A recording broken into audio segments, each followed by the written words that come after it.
Ó, pessoas, vamos falar de Bitcoin, criptomoedas? Vamos lá? Vamos entrar nessa conversa aí. Oi, meu nome é Vitor Osório, esse canal Computação Crítica, e às vezes eu falo de coisas aleatórias aqui, e hoje eu resolvi falar de computação, Bitcoin e economia, né? Como tudo isso se relaciona e como cada campo vê essa visão, né? E aí você deve estar pensando, cara, por que falar nisso? Porque é uma discussão relevante, porque eu quero entrar. Então, é esse o motivo, né? E como que eu vou falar, né? Eu quero olhar, ter um viés acadêmico para isso, né? Eu quero olhar, assim, como algumas áreas olham para isso. Eu quero até ler um artigo que eu li hoje sobre o assunto, né? E eu quero apresentar ali da forma como as coisas são, assim, para te mostrar realmente como as coisas são de forma crua, né? Mas antes de entrar nessa conversa, eu queria apresentar um estereótipo aí que eu tenho construído, principalmente nos meus cafezinhos. Se não vê meus cafezinhos, olha lá, tem a playlist de cafezinhos aí que tem todos os cafezinhos que são quase diários. Agora eu dei uma reduzida, né? Tô postando esses outros vídeos que eu falo com assuntos com um roteiro um pouquinho definido, né?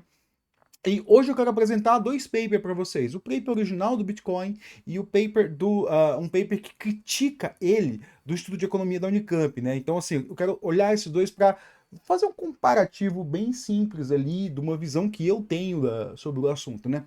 Então, assim, para começar, vou apresentar um estereótipo, né? Acho que eu já falei isso aqui, né? Que é o estereótipo do estúpido. Aí você fala assim, pô, você tá chamando a pessoa de estúpido? Que isso? Sim, na verdade, assim, não pense que o estúpido é uma pessoa burra, né? Esse é um estereótipo que eu já tenho construído. O estereótipo do estúpido, o que que é o estúpido? É alguém muito inteligente, que tem capacidades cognitivas até muito boas, né? Mas que só a usa para estudar um campo e acha todos os outros imbecilidades e estupidez, né? Ele abraça a estupidez de só conhecer um conteúdo e acha que pode reinventar o mundo porque ele é extremamente inteligente naquele conteúdo. Eu vou até deixar linkado o cafezinho que eu falo desse perfil, né?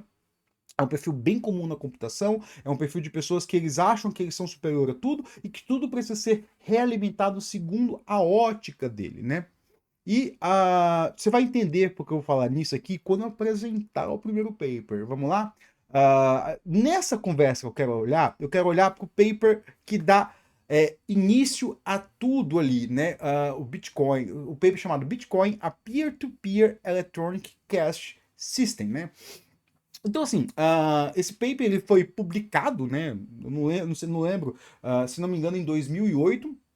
E aí, se você não lembra de 2008, eu lembro muito bem que a gente teve uma das maiores crises econômicas da história, né? Que, assim, compete ali com a crise de 1929, e a qual a gente não saiu dessa crise ainda, por incrível que pareça, né? A gente está em 2025, ainda sofrendo uma crise econômica ali que veio de 2008, né?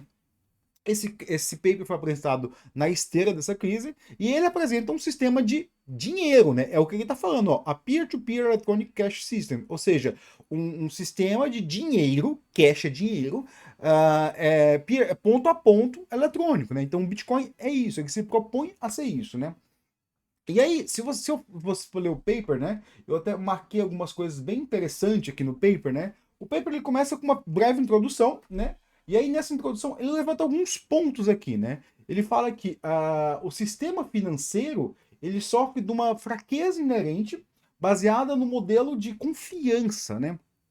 E aí, o que eu achei interessante aqui nesse paper, eu acho que é muito relevante assim, tem que pautar toda a discussão quando a gente olha para um paper. Repara na fonte dele. A fonte é Arial 12, né? Correto? Já começou errado. Ninguém pode escrever um paper e fazer uma afirmação tão brutal sem ter fontes, né? Então, assim, da onde que ele tira que um sistema financeiro sofre de fraqueza inerente baseado no seu modelo de confiança?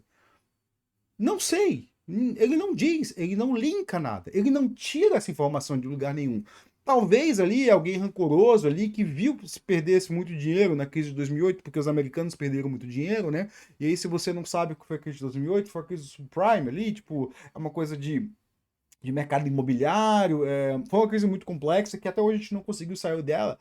Só que quando as pessoas, quando acontece uma crise no capitalismo, né, o que que as pessoas procuram? Procuram formas de você conseguir procuram uma nova galinha de ouro, né? A crise do capitalismo é, ó, aquela galinha de ouro ali se mostrou uma pomba de fajuta e não tá dando ovo nenhum, os ovos já vêm tudo podre e assim, a gente precisa de arrumar uma outra galinha de ouro. E aí ficam procurando essa galinha de ouro que vai trazer a riqueza, né? Principalmente nesse capitalismo financiarizado que é o capitalismo americano, né?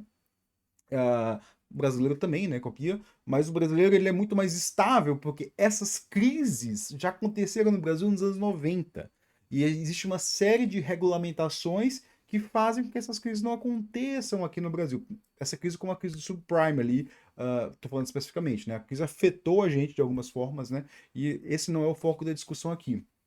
O foco da discussão é que o paper ele é baseado as prerrogativas deles são não embasadas, né? Ele não se embasa nisso, né? A gente vê que ele não se embasa nisso, ele está discutindo aqui, né? O que é preciso é um sistema eletrônico de pagamento baseado em criptografia, na prova criptográfica, ao invés da confiança. De onde é que tira essa informação?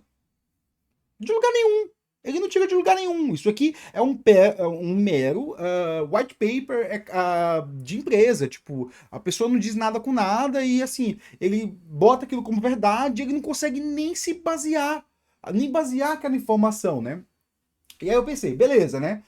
Então, a partir daqui vai ter alguma discussão econômica, né? Afinal, isso aqui é só introdução, né? É só introdução. A partir daí vai ter uma discussão econômica, né? Por que que se precisa desse meio de pagamento, blá, blá. E o segundo ponto já entra no que caracteriza a transação. Depois o servidor de timestamp, depois tipo, depois a rede, depois, tipo, o sistema de. Não tem nada econômico, não tem nada, absolutamente nada. É só cálculo matemático, código C. E aí eu pensei assim, cara, vou dar uma olhada aqui, vou dar uma olhada nas. Eu pensei assim, pô, vou dar uma olhada nas conclusões, né? Aí assim, ó, nós propomos o sistema de transação eletrônica sem confiança, beleza, tá, você propôs, e daí? Tipo, né? Tipo, a gente percebe que é um trabalho meramente computacional.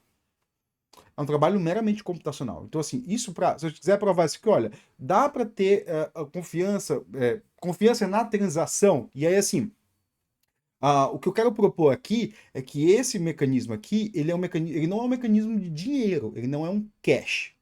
Ele não é um cash, ele é um mecanismo de transação.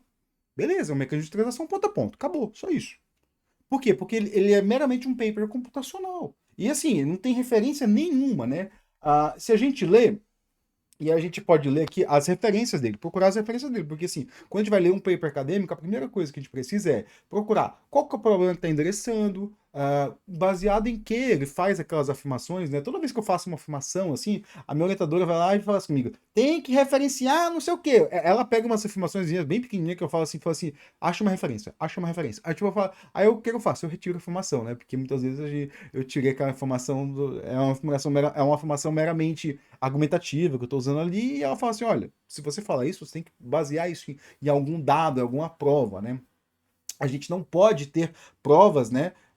Tirar dados dos orifícios nossos, né? Tipo, eu não posso dizer que 70% as pessoas não confiam em bancos. A gente não posso falar isso. Tem que perguntar, existe uma pesquisa que prova que as pessoas não confiam em bancos? Não. Então, se eu quero saber se as pessoas não confiam em banco, eu tenho que mandar alguém para a rua fazer uma pesquisa e ela tem que ter um universo bom que dê para dizer assim, olha, realmente as pessoas não confiam em bancos, mas tem que ter uma pesquisa. Sem pesquisa não há dados. Dados não existem sem pesquisas, né? Então, assim, isso é uma coisa básica de senso crítico, né? E esse paper não tem informação econômica nenhuma. Ele está baseado em quê? Em simpósio de informação e teoria, tipo, como criar um timestamp digital de um documento, confiabilidade, nomes seguros, Hashcash, que é um sistema de pagamento, né? Bem parecido com o Bitcoin, na verdade o Bitcoin é uma cópia dele, né? E teoria probabilística e suas aplicações. Ou seja, isso aqui não diz absolutamente nada. Nada, nada, nada, nada, nada. Aí você pode falar assim, poxa, Vitor, mas por que que fez tanto barulho? Por que que fez tanto barulho? pelo momento econômico, momento mundial que essa tecnologia surgiu. Muitas pessoas falam assim, isso vai revolucionar o mercado de pagamento. Não, a gente aqui olhando 2025 não revolucionou de forma alguma. Isso aqui é só um meio de estabelecer contratos entre múltiplas partes. É só isso. Só, né? Mas eles falam assim, tá bom, Vitor, mas assim, vamos ver uma crítica econômica a isso. Vamos olhar pelo viés econômico, né? Então, para isso, eu quero voltar aqui. O que ele se propõe a fazer, e aí eu já digo aqui, isso está na introdução, né? Ele fala por duas coisas, né? Ele fala que o sistema econômico sofre de fraqueza inerente baseado no seu modelo de confiança. Ele diz aqui, ó, que a comunicação de internet se baseia exclusivamente nas instituições financeiras, servindo como partes de confiança, né? Outra coisa que ele faz aqui, né? Ele fala assim, ó, que os custos e pagamentos incertos podem ser evitados, pode ser evitado se a gente evitar, se a gente confiar no mecanismo, um outro mecanismo, né, de confiança. Então, tudo em que ele é construído esse paper? Esse paper ele é construído numa desconfiança das instituições financeiras. E aí, o que ele tenta fazer? Ele tenta reinventar completamente as instituições financeiras, né? E de que forma? Abolindo tudo. Ele abole tudo e tenta criar tudo novo. Então, assim, para isso, o que eu fiz? Para ter uma crítica, o que eu fiz? Eu fui na base se não me engano, na base da Scopus, né? Eu fui na base da Scopus e joguei assim, né? Eu procurei algum paper sobre Bitcoin, né? Que seja pelo estudo de economia. E aqui eu já digo que esse paper ele é enviesado como tudo no mundo é enviesado, galera. Se você acha, não, mas esse paper aqui, não sei o que, né, esse paper ele é enviesado. Assim, esse paper aqui, ele é enviesado. Esse paper aqui, ele é enviesado, né? Tá aqui desse lado, né? A diferença é que ele não diz por quê e nem como ele é enviesado. Quando esse aqui, ele já diz, olha, as criptomoedas e os desafios do sistema monetário, uma abordagem pós-keynesiana. Ele diz assim, olha, eu vou usar uma abordagem pós-keynesiana, né? E é assim, o que isso tem a ver? Isso tem a ver muita coisa, porque se a gente for olhar esse paper aqui, né? Esse paper ele não diz as bases econômicas dele, mas ele tem algumas bases econômicas que estão baseadas no um movimento ANCAP, ele está baseado no movimento do um criptoanarquismo, né, algumas coisas que existem lá no Vale do Silício que assim nunca se fala, mas muito se influencia, principalmente nesses caras de Vale do Silício ali que a gente nunca fala das coisas que eles acreditam e dos movimentos políticos a qual eles fazem parte. A gente nunca fala disso, né? E eu quero trazer essa discussão, porque essa discussão é muito importante, né? Então, vamos dar uma lida nesse artigo e assim. Eu quero olhar esse artigo como um leigo, assim, eu só trouxe um artigo da Unicamp, assim, não fiz uma pesquisa, não digo que concordo 100% com ele, não digo que discordo 100% com ele, porque eu não sou um cara da economia, né? No futuro vou ler outros artigos, eu vou ver a diferença entre eles. Mas eu fiz algumas marcações aqui, eu quero ler esse artigo com você, eu prometo que vai ser rápido, tá, galera? Então, a primeira coisa que a gente tem que fazer quando a gente vai ler um artigo científico é ler o resumo, o abstract. O abstract ele já vai dizer assim, ó, para que, em que esse artigo se interessa, em que esse artigo interessa, e já vai dizer assim, olha, quais são as conclusões que eu cheguei com esse. Se você achou aquilo interessante, você parte para ler o resto, né? E aí, assim, a gente vai ler aqui, a gente vai ler, então, ó, em 2008, Satoshi Nakamoto, um pseudônimo de uma pessoa desconhecida. Aí você para assim, pera aí. O criador de Bitcoin é desconhecido? Ninguém sabe quem é esse cara até hoje? Sim. Imagina só, você confiar na moeda de alguém que você não conhece. A pessoa não sabe quem é, né? Lançou o Bitcoin, uma criptomoeda descentralizada com o objetivo de contornar qualquer banco ou governo e retornar a um sistema monetário mais austero e controlado. Eu quero marcar essa frase bem aqui, né? Um sistema monetário mais austero. E a gente vai ler esse paper um pouquinho e vai vai voltar a essa conclusão. Esse sistema ele é austro controlado ou não? Por quê? Qual que é o pressuposto ali do Satoshi Nakamoto e da comunidade que eu vou chamar dos Crypto Bros aí, né? Que assim, o sistema bancário, os governos perseguem a gente e os sistemas bancários eles são maus, demoníacos e a gente precisa se ver livre disso, né? E aí assim, esse artigo, eu vou continuar lendo aqui, né? O primeiro artigo vai mostrar o que é sobre. Porque assim, a gente leu lá que o nome do paper do cara é que aqui dali é um electronic cash, ou seja, uma moeda eletrônica, né? E aí assim, a gente tem que ficar muito interessante, assim, ele não discute o que é uma moeda. Ele só diz, aqui dali é um electronic cash. A gente vai ver como aquela discussão que ele levanta ali na introdução, e se você não leu, volta ali e lê, eu vou deixar o link aqui na descrição. Ela é uma discussão imatura, é uma discussão boba, é uma discussão estúpida, como eu falei aqui de estupidez, né? E vai ver que a autora aqui, né, a Olivia, como é o nome dela mesmo? Olivia Bulho Matos, ela vai falar aqui que a discussão dela, a primeira é mostrar que sob uma perspectiva teórica pós-keynesiana, e aí ela coloca qual que é o viés que ela vai fazer a análise. Ela poderia fazer uma análise marxista, ela podia fazer uma análise liberal, ela podia fazer qualquer análise, porque assim, os economistas são capazes de fazer qualquer análise, eles vão olhar o quê? O que Keynes ali, ou os outros autores falavam sobre o assunto e fazer análise baseada sobre aquilo, né? E aí um economista ele tem que conhecer as diversas vertentes. Ele não pode conhecer uma vertente, né? Como os famosos economistas liberais que acham todas as outras vertentes burras e só a vertente deles são inteligentes e eles acabam se tornando estúpidos, né? E erram 95% das vezes, como já diria uma matéria do UOL, né? Nas suas análises, né? O primeiro objetivo é mostrar, sob uma perspectiva teórica pós-keynesiana, que o Bitcoin não fará frente às moedas fiduciárias, né? Aí você fala assim, pô, moeda fiduciária, o que é isso? Vai lá, né? Pois está mais próximo de ser um ativo especulativo altamente volável do que uma moeda capaz de assumir as funções primordiais em uma economia capitalista. Aí você que é liberal deve estar pensando assim, coisa de socialista aí. Não, cara, essa aqui é uma análise estritamente capitalista, tá? Essa aqui é uma análise estritamente capitalista. Esse artigo foi escolhido por causa disso. Eu já olhei lá no pós-keynesiano que eu já vi que era isso, né? Então, o que que ela está dizendo aqui? Que o Bitcoin aí ele não pode ser usado como uma moeda para o papel de moeda. Por quê? Porque ele é altamente volável e especulativo, né? E aí, o segundo objetivo é apontar os desdobramentos dessa discussão no âmbito das autoridades monetárias, com destaque às propostas de criptomoedas estatais. Ou seja, existem propostas de criptomoedas estatais. Assim, a gente não vai discutir isso, eu marquei mais para eu marcar aqui, que isso pode ser uma discussão a posterior, né? Então ele vai fazer que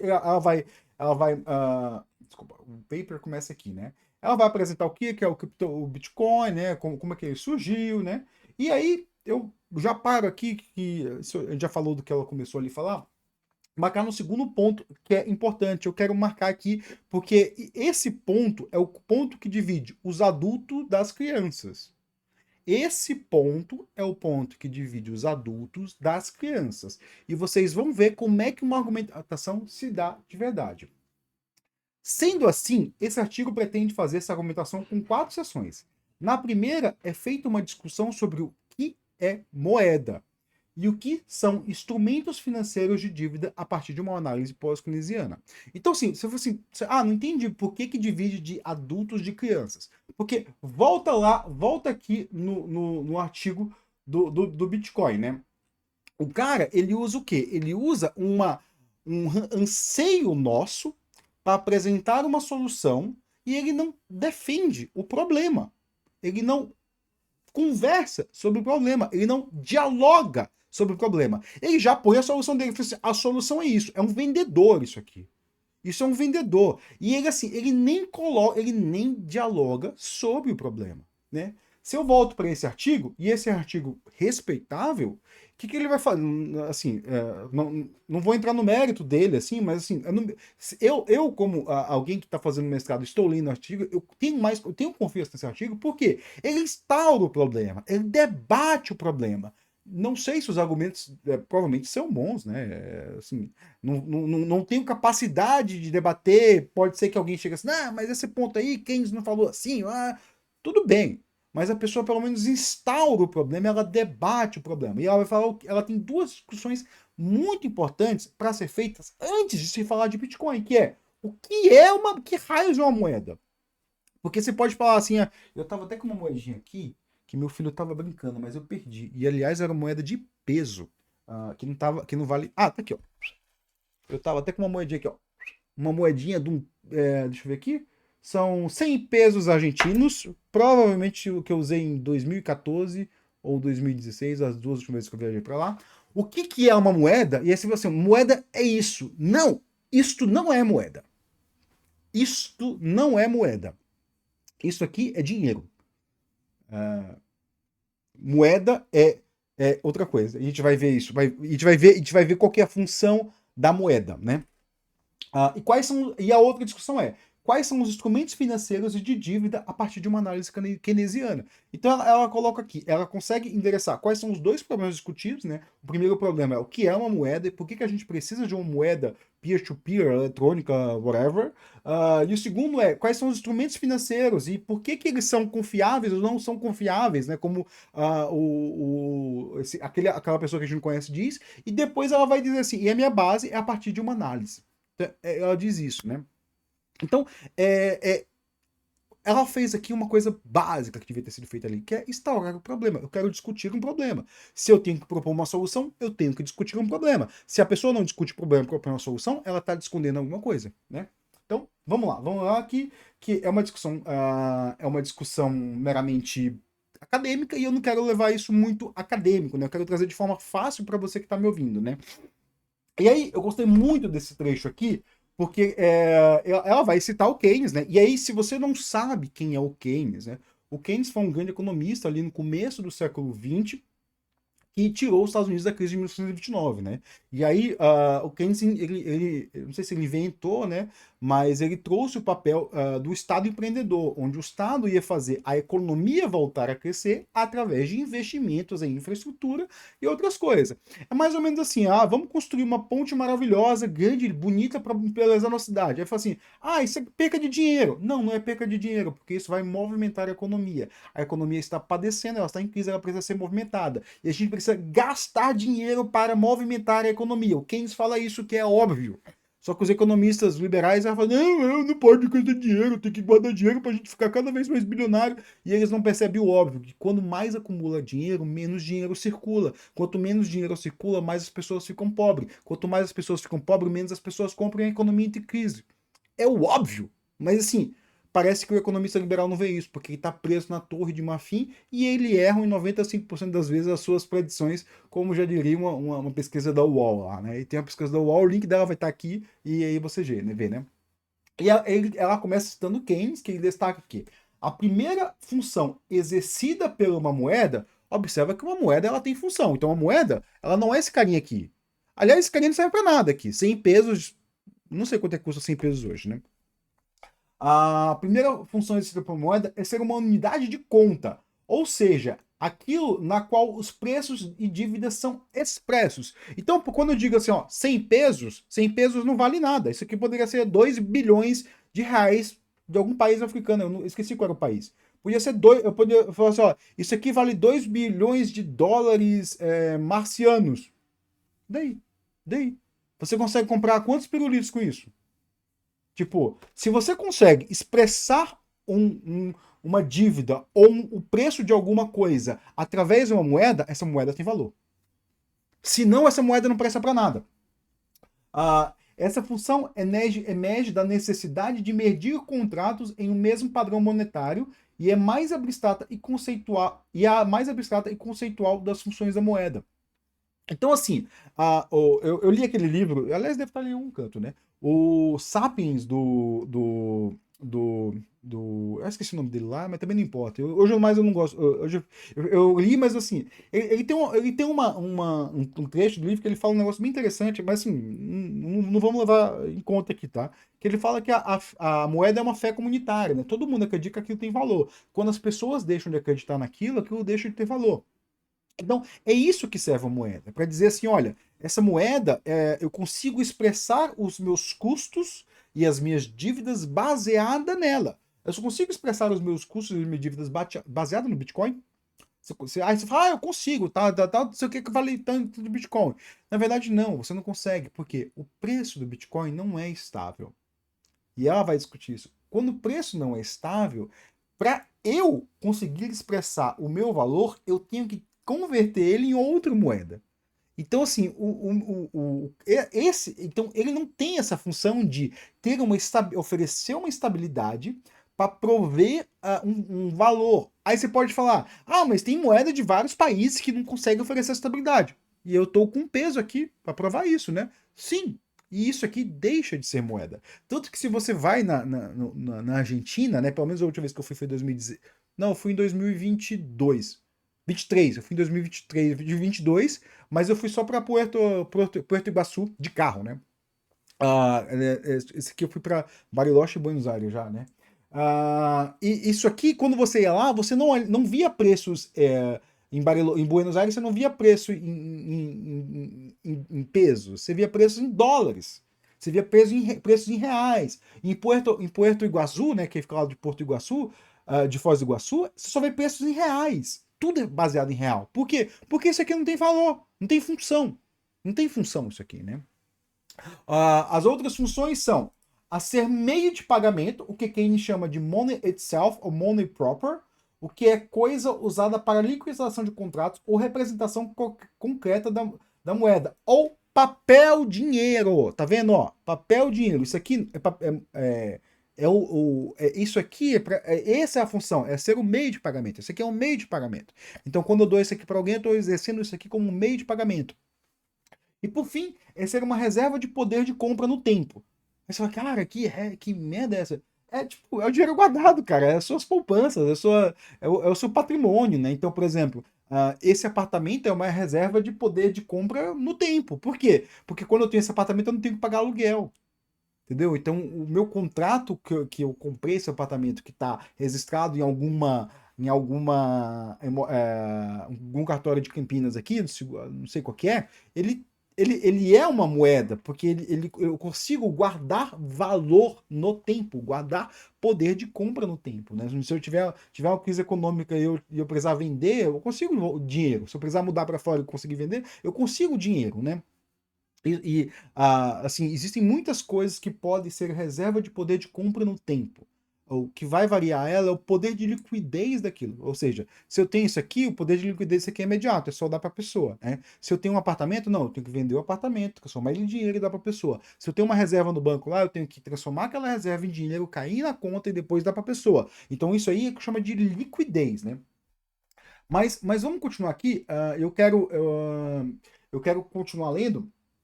Deixa eu só ver aqui, ó. Mesmo que o processo de criação da dívida, a criação da moeda se dá pela aceitação do registro contábil com os meios de pagamentos. Ó, isso aqui é bem interessante, ó. Não marquei. Assim, uma moeda, o valor dela, né? Ela se dá pela aceitação do registro contábil como outros meios de pagamento. Então, assim, para a moeda ter valor, né? Ele tem que ser aceita, né? Se ela não for aceita, ela não tem valor nenhum, né? E aí é a pergunta que eu faço: você consegue comprar e vender com Bitcoin? Pô, eu consigo, não sei o quê. Tem algumas lojas que aceitam. Tem algumas lojas que aceitam, né? Ela não é como eu pegar um dinheiro russo e trazer para cá. Algumas lojas vão aceitar, mas ela tem o mesmo valor que um dinheiro russo. Não tem valor. Não tem um valor real, assim. Eu me lembro, você fala com o economista, você fala assim, aquilo dali dá para comprar pão com aquilo dali? Dá para comprar pão com aquilo dali e aquilo dali tem valor, né? Então, assim, vamos continuar aqui. Eu quero falar aqui de uma outra coisa, que é a criação dessa moeda, né? E aí eu quero ler esse trechinho bem aqui. Eu devia ter marcado, mas eu não marquei, né? Que é basicamente assim, né? A criação de moeda bancária ela é endógena, ou seja, os bancos são capazes de acompanhar. Que ela tá tendo uma discussão aqui de como é que surge o dinheiro, como é que surge a moeda, né? Então, assim, os bancos centrais, eles têm essa função de controlar essa criação de moeda. E essa criação de moeda, ela é endógena do país. Então, assim, esse país, ele vai criar essa moeda, ele vai controlar a criação dessa moeda. Por quê? Porque ele tem que garantir essas três funções aqui, né? A função de ser unidade de conta, de ser meio de pagamento e de ser reserva de poder de compra no tempo. Então imagina assim, que eu guarde todo o meu dinheiro numa moeda X. E do nada, essa moeda X, o valor dela cai para zero. O que aconteceu com o meu dinheiro? O meu dinheiro que foi a minha segurança financeira. Ela foi para zero, eu perdi tudo. Então, assim, eu não posso confiar naquela moeda X. Eu não posso confiar em nada, né? Então, uma discussão que ele faz aqui, né? Os bancos centrais, eles têm o poder de confiar naquilo. Então, imagina assim, que eu tenho essa moeda X, né? Aí fala assim, não, essa moeda X ele tem que ter a garantia estabilizada. Então, como é que uma moeda perde o seu valor? Perde o seu valor quando todo mundo quer vender ela, o dinheiro cai, o valor cai. Então, como é que os bancos fazem para evitar que todo mundo queira vender ela? Porque existem ataques especulativos, né? Imagina que eu sou um grande influencer e eu falo assim, olha, a partir de agora a moeda X não vale absolutamente nada. Você que tem esse dinheiro vendeu. Aí alguém chega lá e diz assim, não, mas ela tá valendo 10 reais aqui, eu vou vender ela, né? Aí o outro vai assim, não, tá valendo 9,99 aqui, eu vou vender ela, né? E vai indo. Você está tendo um ataque especulativo, o preço vai caindo, porque tá todo mundo vendendo, porque surgiu um boato, né? E o que os bancos centrais eles falam? Ó, fecha, fecha, fecha. Para de vender, para de vender. Cancela tudo. Por quê? Para segurar o preço, para segurar contra ataques especulativos. Então, as moedas, né? E aí, eu estou usando a moeda no termo abstrato, elas têm essa segurança que elas são dadas pelos bancos centrais. Os bancos centrais são essas instituições, eu não vou usar o termo empresa, né? Porque assim, na mente do liberal, principalmente do liberal ali que vive no mundo do Vale do Silício, existe uma confusão muito grande do que é empresa e do que é instituição. Eles não entendem o que é instituição, até pela própria da própria rigidez do serviço americano, das coisas dos Estados Unidos, né? Lá é tudo é empresa, né? Tudo é empresa. Todo mundo se quer, tudo quer ser empresa. Isso é uma coisa bizarra, né? Tipo, bizarra porque assim, isso são instituições de segurança, né? E muito dessa cultura vem para o Brasil, né? Então, ela faz essa discussão aqui, né? Que é a criação endógena, ou seja, os bancos conseguem acompanhar. E uma coisa que ela diz aqui, infelizmente eu não marquei, né? É que uma moeda, quando você faz uma troca de moeda, né, quando você emite uma compra, sempre que tem que ter da onde ela foi debitada para onde ela foi. Para você o quê? Para você saber. Olha, o dinheiro tá mudando aqui, saiu da conta do Vitor e foi para a conta do fulano lá, né? Então, ou seja, eu sei de onde aquele dinheiro veio e eu sei para onde ele está indo, né? Isso são garantias, né? E aí, assim, deixa eu ver aqui. Aqui ela está falando de liquidez, né? A liquidez de um ativo é determinado no fundo pela sua capacidade de ser transicionado em mercados. Lembra que eu falei assim, olha, isso aqui tem liquidez imediata, o apartamento não tem liquidez imediata. Ela está dizendo aqui, ó, quando é que uma moeda é líquida ou não, tem liquidez ou não. Então, assim, o Bitcoin ele tem liquidez? Mas assim, eu consigo vender ela, eu consigo trocar por dinheiro. Então, beleza. Então ele tem uma liquidez menor, porque você não consegue usar ela, né? Ela depende de uma conversão que é feita por, eu não sei, quem faz essa conversão? Casa de câmbio? Você tem que vender ela na internet? Quanto tempo demora, né? Esse preço ele é flutuante? Então, essa é uma discussão que é feita nesse artigo. Eu vou pular isso, porque senão eu ficaria tempos e tempos aqui.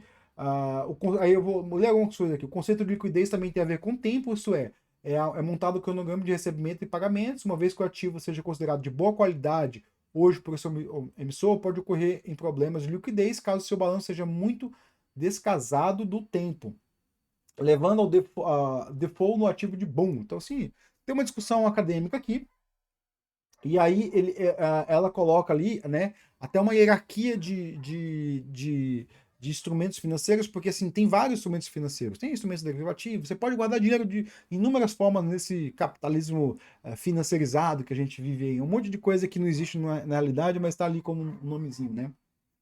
E ali está em cima a moeda estatal, a moeda bancária, né? E o que ele está dizendo aqui? Ela está dizendo que a moeda que você tem no banco, ela é controlada por uma moeda estatal controlada pelo Banco Central. Então, você tem um nível de diferença aí, né?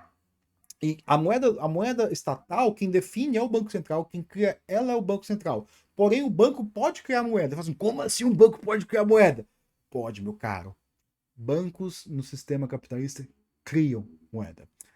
Só pensar assim, vamos dizer que eu tenho R$ 1.000.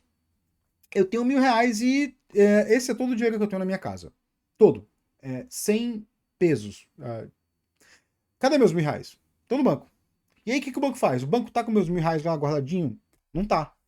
O banco, ele pega e pode falar assim, olha, eu tenho R$ 1.000 aqui do Vitor, só que eu posso emprestar para você, João, aí, Maria, Demerval, Vanderleia, eu posso emprestar R$ 1.000 para você. E aí você vai lá e pega R$ 1.000 emprestado. Aí o que ela faz? Ela fala assim, olha, dado que eu tenho R$ 1.000 aqui, o Vitor tem depositado R$ 1.000, eu vou emprestar R$ 1.000 pro banco, pro João. Aí o que a Vanderleia faz lá quando ela pega os R$ 1.000 emprestados? Ela saca do banco? Não, ela não saca do banco. Ela tem uma dívida com o banco, contando juros lá, mas ela deixa aquele dinheiro no banco. Por quê? Ela vai usar aquele dinheiro para ir no shopping comer um cachorro quente, né? E ela chega lá e saca R$ 10 no shopping, né? Então ela ficou R$ 990 lá no banco. E o banco olha, a Vanderlei aqui tem R$ 999. O que ela vai fazer? Ele vai fazer um empréstimo para Jurema, e a Jurema vai fazer um empréstimo de R$ 500. E aí, então, o banco está emprestando R$ 500 a juros para a Jurema, porque ele acredita que a Vanderlei vai deixar aqueles 990 lá no banco lá, né? E aí, a Jurema, ela vai pegar esses R$ 500 e vai sair para tomar uma cervejinha ali, ela vai gastar R$ 10. Ela vai ter o quê? 490 no banco. Então, o que aconteceu com os meus R$ 1.000 que eu coloquei no banco, né? O banco sabe que, tem R$ 1.000 do Vitor, tem 990 da Vanderleia, então já tem R$ 1.990 do banco, mais 490 da Jurema, né? Que aí é 1.990 mais 590, né? E vai dar 2.480. Então o banco tem R$ 2.400 guardado. Guardado. Mas só tem R$ 1.000. Sim, só tem R$ 1.000. E é aí que surge o grande problema. O grande problema é o quê? O grande problema daqui, que foi exatamente isso que aconteceu nos Estados Unidos. Foi exatamente isso que aconteceu nos Estados Unidos. Esses modelos financeiros, eles sofrem de uma fraqueza inerente baseada no seu modelo de confiança. Você fala assim, Vitor, mas esse modelo é totalmente falho. Sim, esse modelo é totalmente falho. Existem pessoas discutindo isso há dezenas, talvez centenas de anos, né? Esse modelo é o capital financeiro, né? Que é discutido há séculos que esse modelo é falho. Isso é falho, porque é um dinheiro que ele realmente não existe, ele é um dinheiro falho. E quando você vê aquele crescimento do capital, da riqueza do mundo, essa riqueza é dada em quê? Em dinheiros, né? E aí, esse dinheiro é que faz assim, o mercado girar. Então, assim, pessoas bilionárias, eles têm dinheiro, mas não têm dinheiro, né? Por quê? Porque esse dinheiro está girando, né? O dinheiro não está na mão deles. Então, assim, as riquezas é avaliada não por algo que existe, mas algo que não existe. E aí, sim, a pergunta que eu tenho que fazer é: existem outros modelos de se ter confiança que não precisa ser num peer-to-peer electronic cash? Porque o que a gente viu aqui, uma leitura bem simples aqui, e vou até descer. Eu vou até descer um pouquinho mais do capítulo para ver as coisas que eu marquei aqui nele. Ó. Ele vai falar. Esses são trechos importantes aqui que eu marquei. A crise financeira a crise financeira de 2008 e a desconfiança tanto nos bancos com operações fraudulentas e arriscadas que levaram ao colapso, quanto nos bancos centrais que socorreram esses mesmos bancos com massivas injeções de liquidez nos sistemas financeiros, fez surgir movimentos de contestação ao sistema monetário tradicional com criação de criptomoedas emitidas utilizadas de forma descentralizada. O que aconteceu ali em 2008?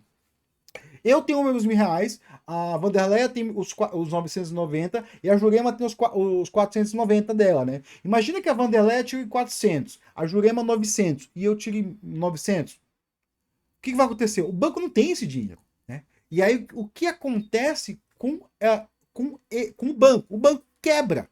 Ele quebra e fala assim: ninguém tem dinheiro aqui, eu fali. O banco embolsa esse dinheiro, como sempre, que já embolsou esse dinheiro há muito tempo, né? Esse dinheiro é capaz de nem existir mais, ele tá ali no céu dele, que o céu fala assim, pô, o céu, ele fez o lucro render, vamos dar um bônus de 2 milhões, né? E aí tá aos 2 milhões que não existem, né?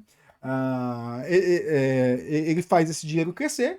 Então, assim, ele surge um movimento de contestação que gera outro. Aí você fala assim, poxa, Vitor, mas realmente você ainda não propôs. Sim, a gente não está propondo coisas novas, a gente está só criticando aquilo que existe. Por exemplo, no Brasil, existe um método de você garantir que esse banco não vai quebrar. Ou que se esse banco quebrar, ele possa socorrer as pessoas que existem lá. Por exemplo, a gente tem o fundo garantidor de crédito. Então, por exemplo, se você tem dinheiro no banco, sabe que até 250 mil, se o banco quebrar, esse valor de até 250 mil está no Banco Central. E quem que vai socorrer você? O Banco Central. Então, se você tem um saldo positivo no banco e tem até 250 mil, a dica para você, se você tiver mais, divida esse valor, se você é muito rico, divida esse valor em vários bancos, aí você vai sacar 250 mil de cada um, né? E vai ser socorrido por esse fundo. Então, o banco, ele não pode pegar os meus R$ 1.000 lá e dizer para ele, olha, toma aqui, Vanderleia. Ele não pode pegar o dinheiro da Vanderleia e dizer que toma aqui, Jurema. Não pode fazer isso. Ele não pode, ele tem que fazer o quê? Ele tem que chegar e falar assim, olha, desses 1.000 eu vou pegar um tanto aqui, eu não lembro qual que é o valor, o resto eu vou guardar no Banco Central, que é o banco dos bancos. Então o Banco Central, ele garante o quê? Ele garante que o banco ele não vai criar moeda o suficiente, porque o Banco Central ele pode criar, os bancos eles podem criar moedas a partir dessas contabilidades malucas aí e bizarras que o capitalismo faz, né? Embora seja um fenômeno recente, a raiz das criptomoedas, das moedas digitais, retorna aos anos 80, quando David Shaw, por meio da sua empresa DigiCash, desenvolveu um conceito de moeda digital, que, dentre outras características, envolvia a privacidade e o anonimato por meio da criptografia. Segundo as mesmas características do DigiCash, surgiram outras moedas digitais, entre elas o Hashcash, o B-Money e também outras inovações importantes, como a tecnologia de Proof of Work, posteriormente conhecida como mineração, que conferiu segurança às operações de moedas digitais. Grande parte das moedas digitais e inovações supercitadas eram produto do movimento cyberpunk e dos criptoanarquistas, né? Grupos de ativistas consideravam a criptografia um movimento revolucionário e fundamental para as mudanças políticas e sociais. Então a gente vê o quê? Que o Bitcoin ele tem um movimento político ali que é um criptoanarquista, que assim, eu não entrei a fundo aqui do que ele significa, né? Porque existem diversas formas de anarquismo, né? E eu estou aqui, inclusive, com um livro para citar para vocês, chamado The Technological System, de um carinha que eu gosto muito, chamado Jacques Ellul. E o Jacques Ellul, ele defende nesse livro, ele fala como a economia, quando a tecnologia vai crescendo, ela vai ficando cada vez mais complexa e o mundo vai ficando cada vez mais complexo e ela acaba servindo de coisas basais para a nossa sociedade. Isso ela pode ser usada tanto para o bem quanto para o mal, porque ele é uma ferramenta, né? Então o Bitcoin pode ser usado tanto para o bem quanto para o mal, criptomoedas pode ser usado tanto para o bem como para o mal, né? Então assim, só que o que acontece, né? Quanto mais elas crescem, mais você tem poder cada vez maior de usar elas. E para isso você precisam de aparatos, tanto legais quanto civilizacionais. Para quê? Para verificar se eles não estão agredindo a sociedade em geral, né? Não estão agredindo a civilização em geral. Então, você pode olhar assim, mas o Bitcoin é usado para muitas coisas boas, não sei o que, não sei o que. Só esse ano a gente já viu duas fraudes monetárias bizarras, né? Uma com o presidente norte-americano e outra com o presidente argentino, né? Aliás, os dois têm a mesma linhagem política, né? Onde eles emitem uma moeda, várias pessoas compram essa moeda e depois eles falam que a moeda não existe. E aí essas pessoas ficam a ver navios, elas perderam dinheiro. Isso é um golpe, galera. Isso é um golpe. É um golpe na cara dura, né? E assim, cara, o golpe tá aí, quer quem quer. É um golpe de financiamento, né? Então, assim, esse movimento ele é usado para financiar, né? E aí, assim, eu quero ler mais alguma coisa aqui, né? Ainda que haja semelhanças entre as moedas digitais e criptomoedas, apenas essa última, né, possui caráter disruptivo tão aclamado pelos cyberpunks e criptoanarquistas. São moedas digitais utilizadas no sistema de pagamento descentralizados e peer-to-peer, sem sujeição, portanto, a um órgão regulador ou supervisor centralizado.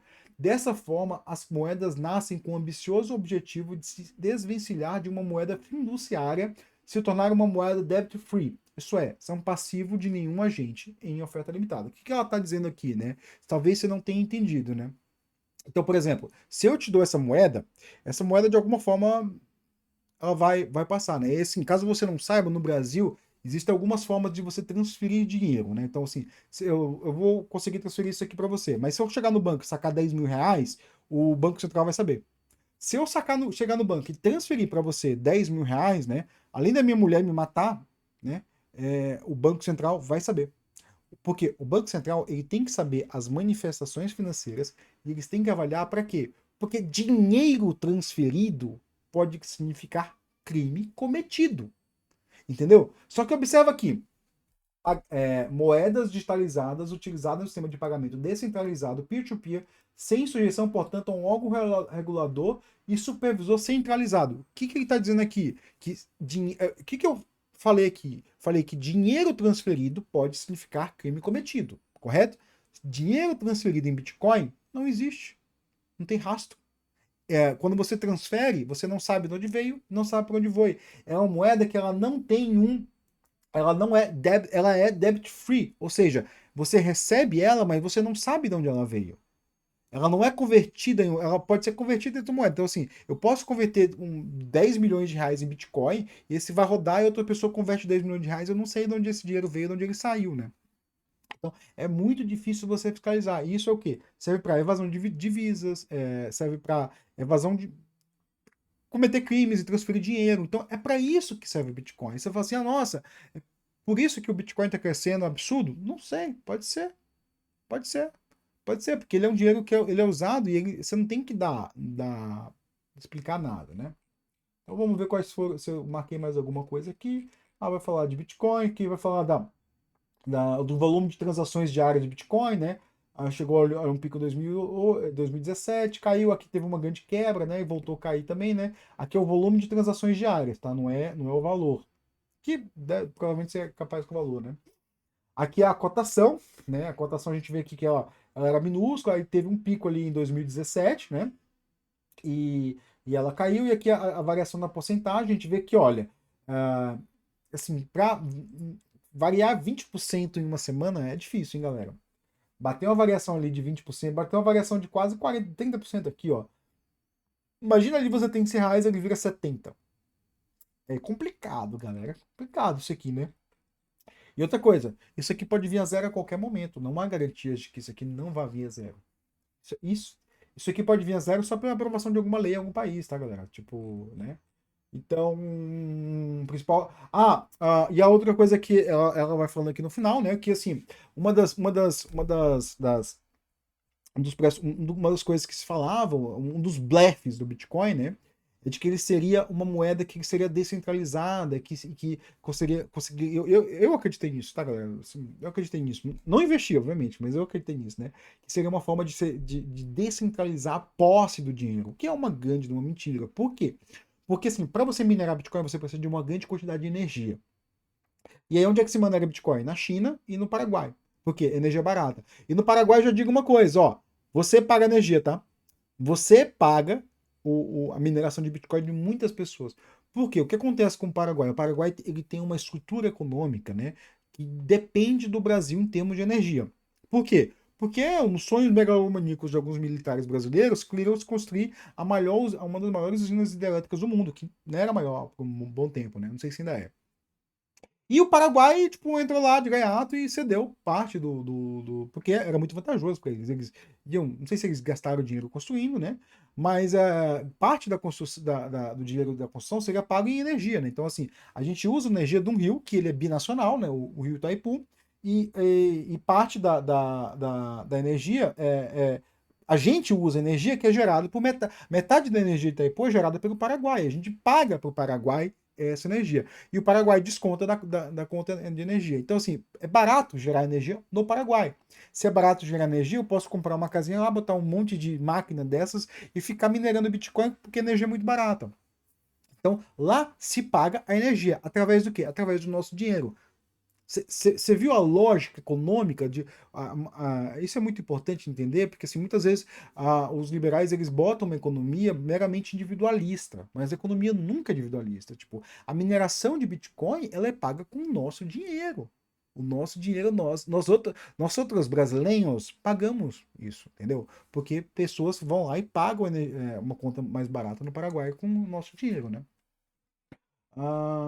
O artigo não conta isso, tá, galera? Eu que sei disso porque eu já li em algum outro lugar. Aqui ele tá falando, ela vai falar que os bancos centrais eles estão tentando prover, pensar em alguma moeda que vá servir de troca de valores, né? Assim, não tem nada ainda, pelo que eu vi aqui, não tem nada ainda que seja super relevante, ainda super que assim, ela cita Canadá, cita Venezuela, né?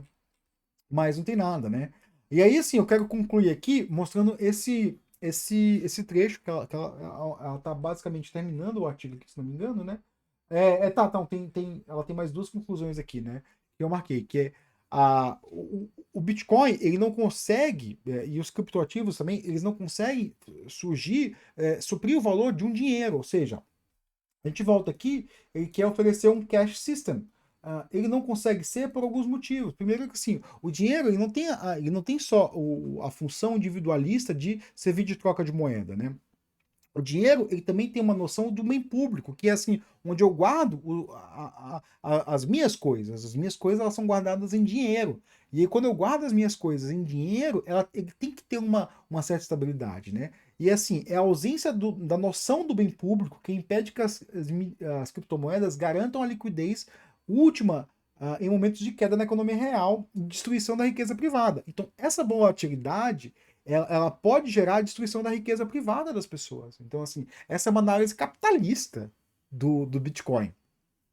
Dessa forma, argumenta a autora aqui, as criptomoedas são uma antimoeda, um avatar especulativo da ideologia do mundo sem instituições. Eu gostei muito disso aqui, né? Um avatar especulativo da ideologia do mundo sem instituições. Então, assim, esse é um artigo que até seria bom de se ler, né? Tipo, quem que essa pessoa, a Glieta, não sei, né? Conforme a Glieta, né?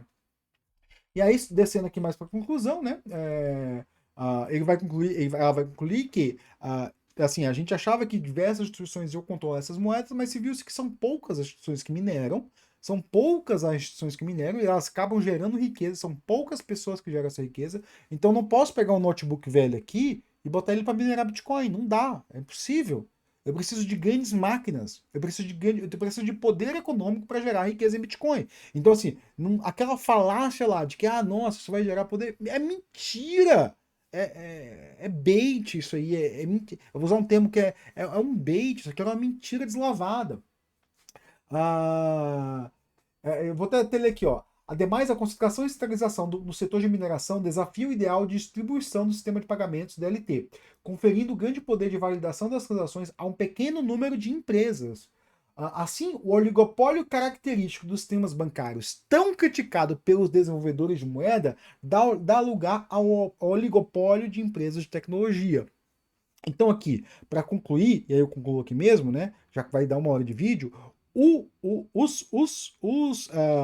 as criptomoedas elas serviram para tirar poder das instituições financeiras e dar poder para as empresas de tecnologia, que é uma coisa que eu venho visto, a gente tem visto há bastante tempo, né? Que assim, as empresas de tecnologia elas estão ficando fortes, poderosas e elas querem virar estados. É um famoso tecnofeudalismo. Tecnofeudalismo. Colonialismo digital. É isso, galera. Tudo é isso, é técnico-feudalismo, colonialismo digital. Então, assim, o que eu quis com esse vídeo, o que eu quis falando 1 hora com vocês aqui sobre criptomoedas, sobre estúpidos, né, assim, e aí, assim, eu já volto aqui o estúpido, porque, assim, eu não sei quem é esse Satoshi alguma coisa aqui, mas eu sei, assim, se ele realmente fosse sincero, e se realmente, assim, ele tivesse preocupado com aquilo, ele falhou absurdamente. Ele naufragou absurdamente, mas, assim, eu não sei quem ele é, ninguém sabe quem ele é, e provavelmente ele não estava sendo sincero. Ele não estava sendo sincero. Tudo era bait. Você caiu no bait? Eu caí no bait? Eu não sei. Eu não botei dinheiro lá, né? Assim, você perdeu dinheiro porque tá subindo. Cara, assim, eu não sei o que isso financia, velho. Eu não sei, de um ponto de vista. Agora eu vou falar pessoalmente. De um ponto de vista moral meu, eu não sei o que isso financia. Eu não vou pôr dinheiro numa pirâmide financeira. Mas as instituições financeiras do mundo eu sei que as instituições financeiras fazem parte, mas assim, tipo, eu vou sair dessa para ir para uma pior? Não. Então, beleza, pessoal. Eu espero ter te ajudado com alguma coisa, assim, sei lá, que você tenha aprendido um pouquinho, assim. Acabei não falando da parte técnica do Bitcoin, talvez algum dia eu possa falar, porque eu acho ela bem interessante. Eu acho e aí eu não vou falar de criptomoeda, eu vou falar de blockchain. Blockchain é uma excelente forma de você garantir contratos, né? E assim, só isso. Não é um cash system. Valeu, muito obrigado. Obrigado por assistir até o final. Então, gostou? Dá o like, compartilha, joga naquele grupo. E é isso aí, pessoal. Muito obrigado e valeu. Uma moedinha pra você.